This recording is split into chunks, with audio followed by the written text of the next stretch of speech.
Bismillahirrahmanirrahim. Alhamdulillahil baqi al-mudabbiri khalqahul fani. Asyhadu an la ilaha illallah wahdahu la syarika lahul hadi. Wa asyhadu anna sayyidana Muhammadan abduhu wa rasuluhud da'i. Allahumma salli wa sallim wa barik ala nabiyyil ummi war rasulil mahdi Sayyidina wa maulana Muhammadin al-wafi wa ala alihi wa sahbihi wa man bihi yaqtadi, amma ba'd. Pertama-tama kita panjatkan puji syukur kehadirat Allah Subhanahu wa ta'ala, yang mana dengan izin dan hidayahnya lah kita pada malam hari ini dapat kembali berkumpul bersama-sama di majlis yang penuh berkah ini. Juga salawat dan salam kita haturkan kepada junjungan kita Nabi besar Muhammad sallallahu alaihi wasallam, dan juga kepada seluruh keluarga, sahabat dan zuriat beliau ila yaumil qiyamah. Para muhibbin rahimakumullah, As-sadisu wa tis'un min asma'illah al-husna al-baqi, yang ke-96 daripada asma'ul husna, yaitu al-baqi. Walladhi yattasifu bil baqa. Al-baqi itu adalah artinya yang bersifat dengan baqa, atau huwal mawjud bila tanahi. Baqi itu artinya adalah zat yang ada dengan tiada kesudahannya, zat wajibil wujud yang wajib adanya sampai tidak ada akhirnya. Itu artinya al-baqi. Alladhi yu'abbaru anhu bi annahu al-abadi, yang bisa pula diibaratkan daripadanya itu al-abadi, yaitu adalah abadi, kekal menjadi kita. Jadi al-baqi artinya yang maha kekal. Qala Allah Ta'ala fi kitabihil karim, firman Allah Subhanahu wa ta'ala di dalam Al-Qur'an, kullu syai'in halik illa wajhah. Tiap-tiap sesuatu itu binasa, illa wajhah, kecuali Allah Subhanahu wa ta'ala. Maksud daripada firman Allah tersebut adalah tiap-tiap sesuatu itu menerima untuk dibinasakan, kecuali hanya Allah, karena Allah bersifat baqa atau bernama al-baqi, yang maha kekal. Imam As-Sayuti mengatakan ada 8 perkara yang diciptakan oleh Allah Subhanahu wa ta'ala, dan dikehendakinya 8 perkara itu kekal abadi. Jadi ada sesuatu yang dicipta oleh Allah namun dikehendaki Allah, sehingga sesuatu itu menjadi kekal. Nah, ini berbeda dengan Allah yang maha kekal. Allah itu maha kekal dengan zatnya, sedangkan ini kekal karena dikekalkan oleh Allah Subhanahu wa ta'ala. Yang 8 perkara itu menurut Imam As-Sayuti yang dikekalkan oleh Allah, pertama adalah al-arash. Arash Allah, macam apa bentuknya itu arash, macam apa ganalnya itu arash, kita kada wajib mengetahui. Yang wajib kita imani bahwa arash itu ada. Wa huwa rabbul arsyil azim. Allah itu adalah Tuhannya arash yang maha besar. Arash sejak diciptakan Allah, dia dikekalkan oleh Allah. Yang kedua al-kursi. Macam apa bentuknya kursi Allah, dari apa dibuat kursi Allah, macam apa ganalnya itu kursi Allah, kita kada wajib mengetahui itu. Yang kita wajib mengimani bahwa kursi Allah itu ada. Karena itu Al-Quran mengatakan wasi'a kursiyyuhus samawati wal ardh. Kursi Allah itu meluasi langit dan bumi ini. Kursi dicipta oleh Allah dan dikekalkan oleh Allah. Kemudian yang ketiga, Lauhul Mahfuz. Macam apa bentuknya, macam apa modelnya, dari apa dia dibuat, kita kada wajib mengetahui itu. Cuma kita wajib mengimani bahwa Lauhul Mahfuz itu benar adanya. Dan Lauhul Mahfuz dicipta oleh Allah kemudian dikekalkannya. Kemudian yang keempat, Al-Qalam. Al-Qalam ini kalau bahasa kitanya adalah pina, patlot, pensel bahasa kitanya. Namun qalam yang dikehendaki di dalam Al-Quran itu nun wal qalami wama yasturun. Bentuknya macam apa, dari apa dibuat, itu hanya Allah yang tahu. Kita kada dituntut untuk mengetahui itu. Namun kita wajib mengitikadkan bahwa qalam itu adalah ada. Qalam dicipta oleh Allah kemudian dikekalkan. Bahkan ada hadis yang mengatakan awwalu ma khalaqallah al-qalam. Awal-awal yang diciptakan oleh Allah adalah al-qalam. Kemudian selanjutnya yang kelima, al-jannah, surga. Nah, surga ini diciptakan oleh Allah kemudian dikekalkan. Dan menurut mazhab ahlu sunnah wal jamaah, surga itu sudah ada sekarang ini. Wanar, neraka. Neraka dicipta Allah kemudian dikekalkan oleh Allah. Yang ketujuh, al-arwah, roh. Roh dicipta oleh Allah kemudian abqa, Allah kekalkan itu roh. Roh kada binasa, roh kada hancur, roh dikekalkan oleh Allah subhanahu wa ta'ala. Yang kedelapan, ajbuz zambi. Ajbuz zambi ini adalah sesuatu yang berada di belakang sulbi tiap-tiap manusia. Ada mengatakan itu bentuknya berupa tulang kecil, andaknya di bawah tiap-tiap sulbi manusia. Itu ada dihancurkan oleh Allah. Dalam kubur manusia hancur, kecuali para anbiya dan syuhada. Selain pada itu adalah dihancurkan oleh Allah jasad-jasad manusia ini. Yang tertinggal cuma sampai hari kiamat kayaknya ajbuz zambi, tulang yang kecil yang letaknya di bawah sulbi manusia. Itu kada binasa. Nah, dari situlah kayaknya manusia akan terbit kembali seperti semula. Para muhibbin rahimakumullah, 8 perkara itu adalah makhluk Allah. Makhluk Allah yang diciptanya namun dikehendakinya kekal. Di dalam kitab Tazkirah Al-Qurtubi disebutkan halaka binafkhatil ula kullu man fis samawati wal ar illa man sya'allah. Begitu Israfil ini meniup sanggakala yang pertama, seluruh makhluk hidup yang ada di bumi dan di langit semuaan halak binasa.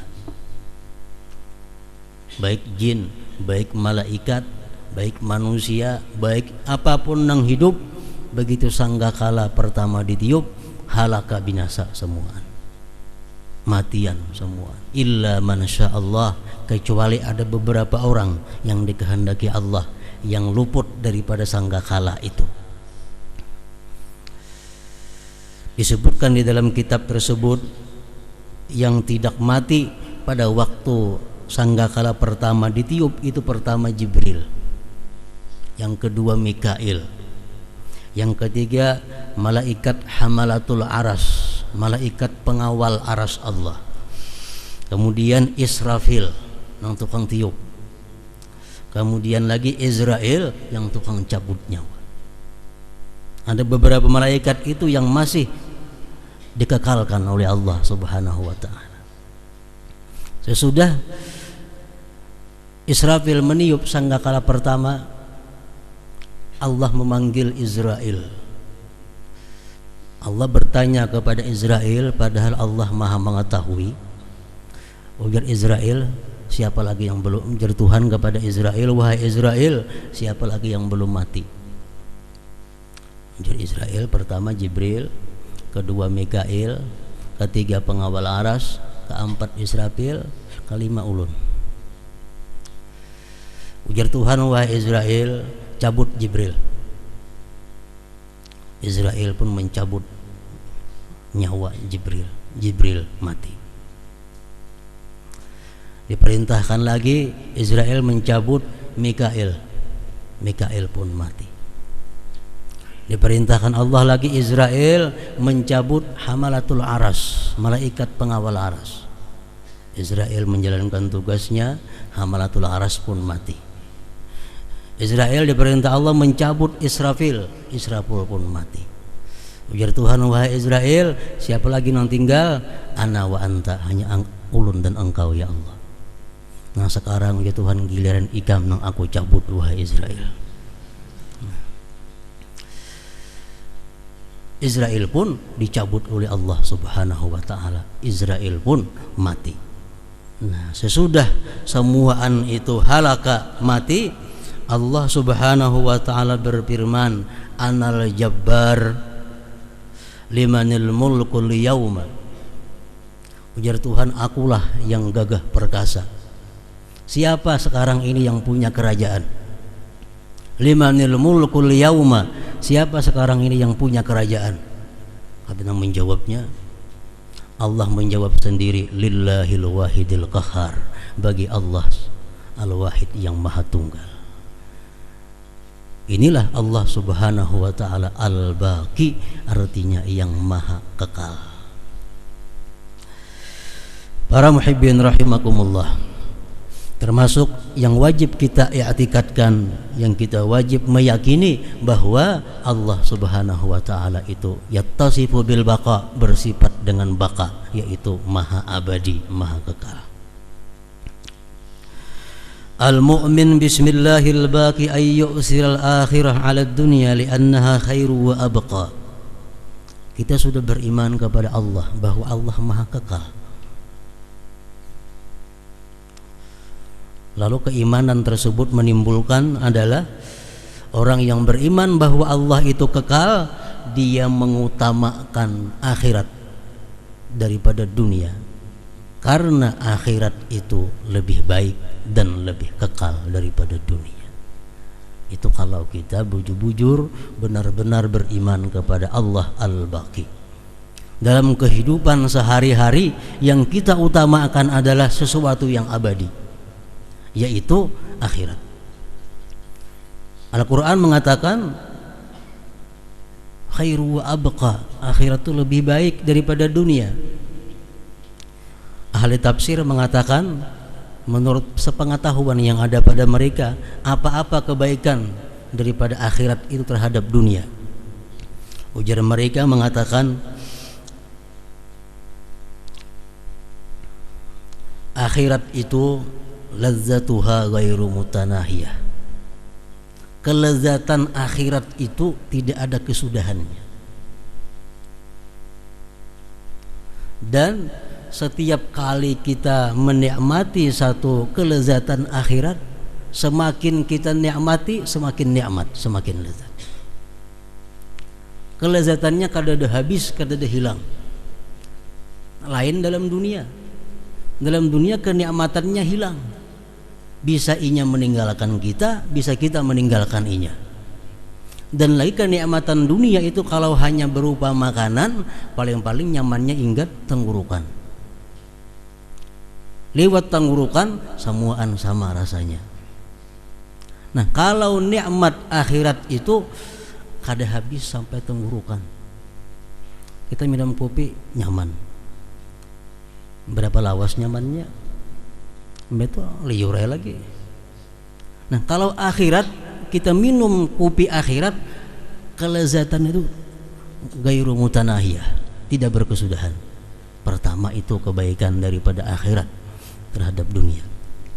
Yang kedua, ghairu masyubah bi'illah, kelezatan di akhirat itu tidak ada bercampur dengan penyakit. Kenikmatan akhirat itu tidak ada efek samping yang negatif. Artinya, ayo sekuat-kuatnya di akhirat makan gula kada akan kanap kancing manis. Sekuat-kuatnya di akhirat makan daging nang masin-masin kada bakal darah tinggi. Kenapa? Sebabnya karena di akhirat itu nikmat kelezatan akhirat tidak bercampur bi'illah dengan penyakit. Itu kedua, kebaikan akhirat daripada dunia. Yang ketiga, ghairu muktasabah, tidak diusahai. Begitu kita bergeritik ada. Coba di rumah kita, anak minum kopi, bakiyau siapa dahulu? Mengkadang dikiyah bisa baulah seorang kopinya, menyerang banyu segala macam, mereka dah terbalik banyunya. Nah, akhirat kenikmatannya tidak ada diusahai. Begitu kita terlintas dalam hati kita hendak sesuatu, ada. Selanjutnya lagi, kenikmatan akhirat itu wairun tizar, tidak ada penantian, menunggu sekian hari hanya dapat kadada. Begitu kita hendak langsung ada. Nah, itu adalah kebaikan akhirat. Allah mengatakan wal akhiratu khairu laka minal ula. Satu, firman Tuhan ada mengatakan lagi Allah dalam Quran, wal akhirah khairu wa abqa, akhirat lebih baik dan kekal. Nah, para muhibbin rahimakumullah, Rasulullah sallallahu alaihi wasallam bersabda, al-kayyisu man dana nafsahu wa amila lima ba'dal maut. Ujar Nabi kita, orang yang pintar, orang yang cerdik, itu orang yang selalu menghitung dirinya. Pertama, menghitung dirinya. Yang kedua, orang yang pintar itu ujar Nabi adalah orang yang beramal untuk sesudah mati. Artinya untuk akhirat, itu yang orang pintar. Namun kita misal ada perhitungan lawan orang lain. Kalau kita pintar, kita mesti menghitung dulu sebelum dihitung oleh orang lain. Nah, demikianlah dalam dunia, ujar Rasulullah, yang pintar itu orang yang menghitung dirinya. Sore hari dia hitung amal perbuatannya sejak pagi apa yang dilakukannya. Bila perbuatan itu baik, dia mengucap alhamdulillah. Bila perbuatan itu merupakan dosa, dia minta ampun, astagfirullah. Nah, itu orang pintar. Nah, kayaknya bisukan dia menghitung lagi dirinya apa yang dia lakukan sejak maghrib sampai pagi, apa-apa amal ibadah yang dilakukan, apa-apa dosa yang dilakukan, dihitung terlebih dahulu sebelum dihitung oleh Allah Subhanahu wa taala. Hasibu anfusakum qabla an tuhasabu. Kalau orang nang menghitung, sulit kayaknya jadinya. Yang kedua, ujar Nabi, orang pintar itu adalah orang yang beramal untuk sesudah yang mati. Wal amal lima ba'dal maut. Bukan hanya kita menyiapkan kendaraan segan dalam dunia, kita mesti ada kendaraan di akhirat. Jangan hanya kita berisi kebun dalam dunia, tapi kita mesti berisi kebun di akhirat. Jangan hanya berisi rumah dalam dunia, mesti ada berisi rumah di akhirat. Nah, samuan itu adalah pekerjaan sesudah mati. Kenapa kita takut mati? Takutan kita mati, sebabnya kita di sana kada punya rumah, kita kada berisi kebun, kada berisi kawan, kada berisi pembantu. Nah, orang-orang yang sudah di akhirat tuh punya gedung, punya kendaraan, punya kebun, tidak akan takut mati itu. Kenapa? Karena mereka sudah menyiapkan segala sesuatunya untuk sesudah mati itu. Nah, orang yang pintar, ujar Nabi kita, orang yang beramal untuk sesudah mati. Para muhibbin rahimakumullah, keimanan kepada Al-Baqi, nama Allah yang Maha Kekal, bahwa kita mengutama akan akhirat terhadap dunia karena akhirat lebih baik dan kekal. Allah Subhanahu wa taala di dalam Al-Qur'an menjelaskan apa-apa yang mesti kita persiapkan untuk sesudah kematian.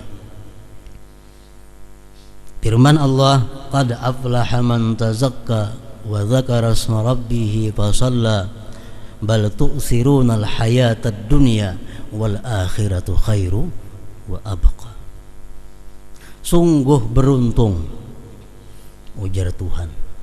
Bila Tuhan itu mengatakan beruntung, ya sudah, walaupun sedunia orang mengatakan kita rugi, lebih bernilai penilaian Allah. Sungguh beruntung orang-orang yang membersihkan dirinya. Kemudian wa dzakara isma rabbih, dan orang-orang yang berzikir kepada Tuhannya. Maksudnya orang-orang yang memperhiasi dirinya dengan segala sifat kebaikan. Fasalla, dan dia beribadah kepada Allah Subhanahu wa taala. Itu yang beruntung. Bal tu'thirunal hayatad dunya, tetapi kalian mengutamakan dunia, sehingga jadi kada beruntung. Bal tu'thirunal hayatad dunya wal akhiratu khairu wa abqa, padahal akhirat itu lebih baik dan lebih kekal. Nah, dalam ayat itu oleh ulama tafsir disimpulkan ada 3 perkara. Pertama, kita dituntut membersihkan diri. Yang kedua, memperhiasi diri. Yang ketiga, melakukan ibadah kepada Allah Subhanahu wa taala. Itulah orang-orang yang beriman sepenuhnya kepada nama Allah Al-Baqi, itu yang maha kekal. Para muhibbin rahimakumullah, dari apa diri kita dibersihkan? Dari sifat apa diri kita dibersihkan, dan dengan sifat apa diri kita diperhiasi? Ulama-ulama tasawuf mengatakan ada 7 sifat pokok yang diri kita mesti dibersihkan dari yang demikian.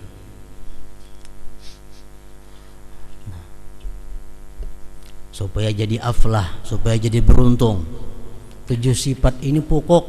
Bila 7 sifat ini kita bersih daripadanya, beribu-ribu sifat nang kada baik umpat terhindar daripada kita.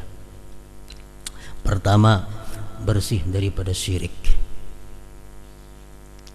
Syirik artinya menyekutukan Allah Subhanahu wa taala. Menyembah sesuatu selain Allah.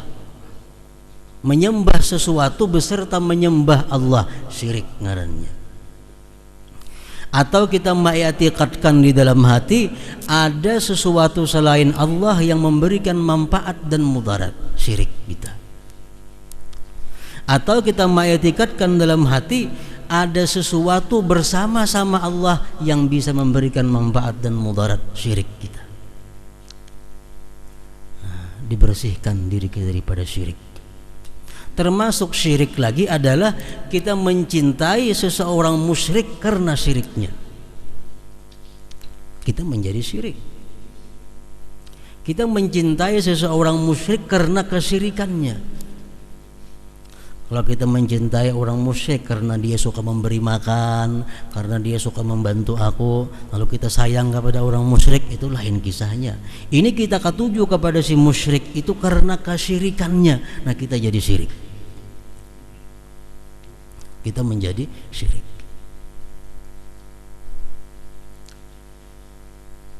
Atau kita menyatakan orang muslim sebagai musyrik, kita menjadi syirik. Orangnya sembahyang, orangnya puasa, orangnya naik haji, ya i'tikadnya bagus, dipadahkan musyrik, kita nang jadi musyrik.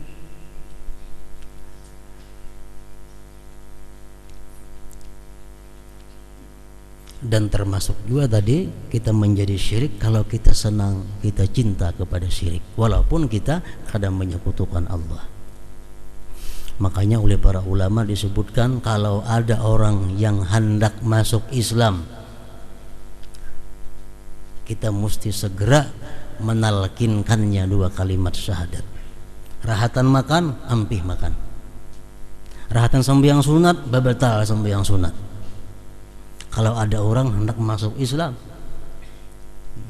Kenapa? Karena kalau kita memperlambat berarti kita ridha dengan kesyirikannya, itu berbahaya. Di kampung ada orang hendak masuk Islam, lah kasih Islam makan, bacakan 2 kalimat syahadat, jangan mahadang dibawa ke situ kamari. mau dibawa ke Banjar, dibawa ke Barabaya, ke Kuta, kalau ada tuan guru, kada sarana. Ada orang mengatuk, ngapa? Nama Islam sini baca 2 kalimat syahadat. Nah, dintu maka jangan diberi waktu untuk berlambat-lambat dia di dalam kemusyrikan. Itu membahayakan akidah kita. Apalagi kita menyuruhnya berpikir, oh nama Islam nah, kan pikirkan dulu baik-baik. Nah kita jadi musyrik nih toh. Nah, kita jadi musyrik. Kenapa? Karena kita kadang mengakui kejahatan itu syirik. Jadi banyak hal yang membuat kita ini menjadi syirik. Kita mengetikatkan keampuhan satu obat. Obat ini ampuh luar biasa. Orang yang lumpuh jadi buka. Kita kada ingat bahwa itu adalah perbuatan Allah. Kada terasa kita bisa tergelincir kepada syirik. Nah, pertama diri kita dibersihkan daripada syirik ini.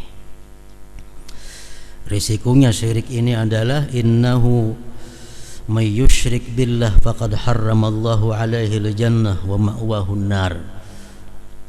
Orang-orang yang syirik dengan Allah, Allah haramkan dia masuk surga dan tempatnya adalah di neraka. Itu syirik. Allah tidak mengampuni syirik dan Allah hanya mengampuni selain syirik bagi orang-orang yang dia kehendaki. Jadi kalau kita menyekutukan Allah, kita tidak bakal diampuni Allah. Kada akan bakal mendapat anugerah maghfirah, ampunan dari Allah. Kalau orang berdosa nang apa haja ganalnya, di akhirat kaina ada harapan diampuni Allah berkat syafaat Nabi kita, syafaat orang-orang saleh, syafaat guru-guru kita. Kalau syirik kada bisa diampuni oleh Allah Subhanahu wa taala. Tugas kita pertama membersihkan diri kita daripada syirik ini. Yang kedua, tazakka, beruntung orang yang membersihkan diri daripada apa? Daripada riya. Riya ini asyirkul asghar, syirik kecil. Syirik tapi halus. Dalam kitab Al-Kabair disebutkan di sana bahwa di akhirat nanti di tengah-tengah mahsyar, di tengah-tengah manusia, orang-orang yang riya itu dipanggil sebagai ya mukhadi', hai orang yang penipu. Ya fajir, hai orang yang durjana. Macam-macam panggilan yang kada baik kepada orang yang riya. Riya artinya adalah beribadah kepada Allah tapi tujuannya bukan Allah. Seorang laki-laki datang kepada Rasulullah sallallahu alaihi wasallam. Laki-laki ini bertanya, wahai Rasulullah, man najah? Apa keselamatan itu wahai Rasulullah? Kayak apa supaya selamat artinya? Rasulullah menjawab, an la tukhadi Allah. Engkau jangan sekali-kali menipu Allah. Ujar laki-laki, wa kayfa yukhada Allah? Bagaimana Allah itu bisa ditipu? Rasulullah menjawab, anta amala amalan amarakallahu wa rasuluh wa turidu bihi ghaira wajhillah. Engkau beramal sesuatu amalan yang diperintah Allah dan Rasul, tapi engkau menghendaki selain Allah. Itu ngarannya menipu Allah, riya. Sembahyang itu perintah Allah, tapi hatinya bukan untuk Allah. Sedekah itu perintah Allah. Nah, perintah Allah bersedekah, tapi tujuannya sedekah itu bukan karena Allah, tapi untuk sesuatu selain Allah. Nah, ini riya. Ini yang paling berat. Asyirkul asghar, syirik kecil. Yang ketiga, ujub. Bersihkanlah diri kita daripada ujub. Ujub ini artinya apa? Melihat kemuliaan diri, melihat kebersihan diri, melihat kebaikan diri, lupa kepada Allah yang memberikan semua itu. Nah, ini ujub artinya. Aku sembahyang, aku puasa, aku membaca Quran, aku bersedekah, aku macam-macam disembati umpamanya. Lupa bahwa itu kita bisa melakukan itu adalah pemberian Allah. Itu ujub ngarannya. Ujub ini bahayanya apa? Orang yang ujub ini bisa didatangi idlal. Idlal ini adalah orang yang merasa punya jasa di sisi Allah. Idlal. Contohnya orang idlal itu adalah kalau dia berdoa kepada Allah, Allah kadang mengabulkan doanya, ini heran. Oh, kenapa Allah kadang mengabulkan doaku? Maka aku tadi sembahyang, aku puasa. Si fulan tuh kenapa kabul? Makanya kada sembahyang ada kakaruan. Nah, ini idlal. Kalau dia berdoa kepada Allah, Allah kadang mengabulkan, dia merasa heran. Kenapa Tuhan kadang mengabulkan doaku? Maka aku sudah baik. Nah, itu akibat daripada ujub. Itu paling berbahaya. Merasa Allah tak hutang lawan dirinya. Padahal inya lupa bahwa dia sembahyang, dia berdoa, dia membaca Quran, itu bisa dilakukannya adalah berkat pertolongan Allah Subhanahu wa taala. Nah, ujub itu melupakan demikian. Timbul keaku-akuan jadinya. Yang keempat yang wajib dibersihkan untuk menjadi beruntung, aflaha man tazakka, adalah al-kibir, sombong. Sombong ini bukan orang yang berpakaian mahal. Sombong bukan orang yang berkendaraan mewah. Sombong bukan orang yang makan makanan yang lezat-lezat. Sombong bukan orang yang punya rumah mewah dan besar. Sombong itu adalah artinya orang yang tardul haq wa ghamsun nas. Dia menolak kebenaran dan menganggap orang lain lebih rendah daripadanya. Itu sombong. Si compang camping baju, rumah gubuk, sepeda buruk, tapi merasa lebih mulia aku daripada yang lainnya. Sombong ngarannya. Sombong. Rumah buruk, sepeda rio-rio, tapi dalam hatinya aku lebih mulia daripada orang lain. Ini sombong ngarannya. Wajib kita hindarkan sifat sombong itu. Yang kelima adalah tamak. Tamak. Tamak ini hendak terus artinya. Hendak terus. Selalu kada cukup. Hari ini payu 500.000 kurang. Isuk payu 1 juta masih kurang. Kadada merasa Tuhan tuh memberi cukup, kadada rasa kurang aja. Kenapa? Sebabnya karena merasa banyak benar yang dibutuhkannya, banyak benar yang diperluakannya, lalu tamak. Rasulullah bersabda, "Law kana libni Adam wadiyan min zahab labtagha lahu ma thalitha wa la yamla'u yawfa ibni Adam illa turab wa yatubullah ala man taba." Jikalau ada manusia itu mempunyai 2 lembah daripada emas, niscaya hendak 3. Orang bisi toko sebuah pasti hendak 2. Nang bisi 2 hendak 3 buah toko. Nang 3 buah toko pasti hendak 4. Nah 4 buah sapasaran nang ditukarinya. Itu sifat manusia. Tamak nang ada pada diri manusia. Dan tidak bisa memenuhi akan manusia itu kecuali tanah. Bila sudah mati hanya nyampe. Dari tamak inilah timbulnya orang mencuri. Dari tamak timbulnya merampok. Dari tamak timbulnya menipu. Dari tamak timbul mengurangi takaran ukuran. Dari tamak timbulnya orang-orang pejabat itu korupsi. Semuaan akibat daripada tamak, sifat yang kada baik. Yang keenam yang wajib dibersihkan adalah al-hasad. Ini maksiat-maksiat nang tuha-tuha. Takabur itu maksiatnya iblis. Tama maksiatnya Nabi Adam dalam surga. Seluruh surga boleh dinikmati kecuali sabuting aja nang kada boleh. Ya Tuhan hendak ngerasain nang sabuting nang kada boleh itu. Itu ngarannya adalah tama. Nang ketiga hasad. Ini maksiat paling tuha. Dengki. Dengkinya Qabil kepada Habil. Al-hasad ya'kulul hasanat kama ta'kulun narul hatab.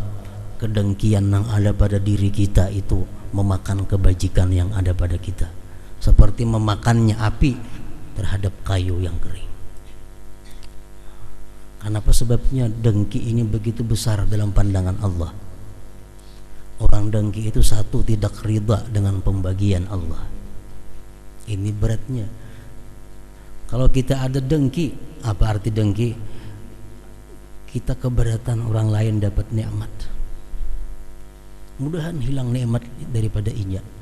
Nah, itu sudah termasuk dengki. Satu kadar ridha pembagian Allah. Yang kedua, orang yang dengki ini pasti menyambati orang yang didengkinya, mau kada mau. Yang ketiga, orang yang dengki pasti mencari kesalahan-kesalahan orang yang didengkinya. Yang keempat, orang yang dengki pasti mengumumkan kejelekan-kejelekan orang yang didengkinya. Yang kelima, orang yang dengki itu selalu gembira bila orang yang didengkinya dapat bala atau musibah. Nah, semua itu sifat yang kada baik. Makanya satu kedengkian memakan amal kebajikan kita, karena yang ditimbulkannya berbagai macam dampak yang kada baik. Yang terakhir, yang ketujuh, al-amnu min makrillah. Kita merasa aman daripada perdayanya Allah Subhanahu wa ta'ala. Al-Quran mengatakan, afa aminu makrallah fala ya'manu makrallah illal qaumul khasirun. Apakah mereka itu merasa aman terhadap perdaya Allah? Tidak merasa aman terhadap perdaya Allah kecuali orang-orang yang rugi. Kita merasa bahwa kita ini disayang Allah, hati-hati. Kita merasa bahwa kita ini dapat nikmat daripada Allah karena disayanginya, jangan sampai terperdaya dengan demikian. Nikmat yang Allah berikan kepada kita itu, bila kita anggap ini adalah berkat sesuatu amal kita, bila ini sesuatu daripada doa kita, membahayakan kita. Setiap nikmat yang datang kepada kita itu mesti diwaspadai, jangan sampai tergelincir dengan nikmat ini. Itu merasa aman, merasa mati sudah husnul khatimah, merasa sudah bisa menjawab munkar nakir, merasa lulus kena dihisab, sudah merasa kita bisa melewati siratal mustaqim, merasa masuk surga bersama Nabi kita. Nah, perasaan-perasaan seperti itu adalah aman, merasa aman. Ini sangat dilarang.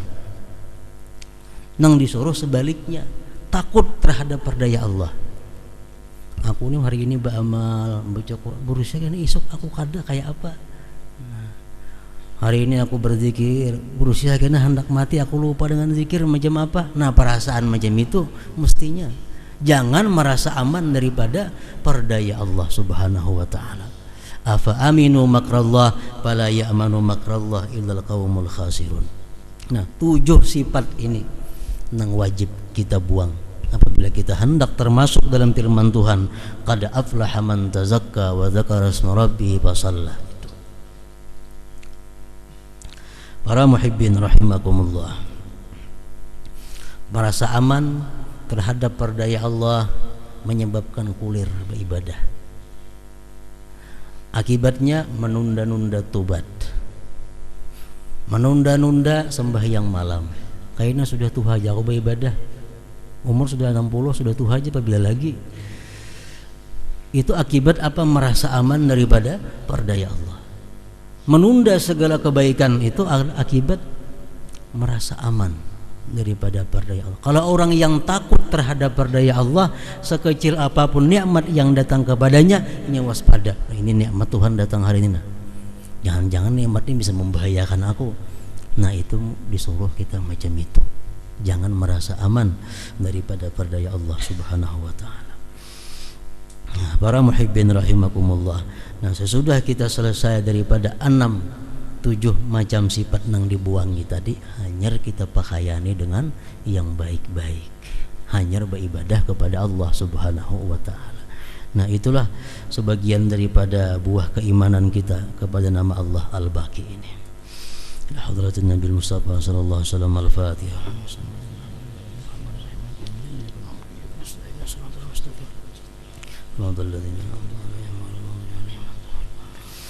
أشهد أن لا إله إلا الله وحده لا شريك له وأشهد أن سيدنا محمدا عبده ورسوله لا إله إلا الله أفني بها عمري لا إله إلا الله أدخل بها قبري لا إله إلا الله أخلو بها وحدي لا إله إلا الله ألقى بها ربي لا إله إلا الله قبل كل شيء لا إله إلا الله بعد كل شيء لا إله إلا الله يبقى ربنا ويفنى كل شيء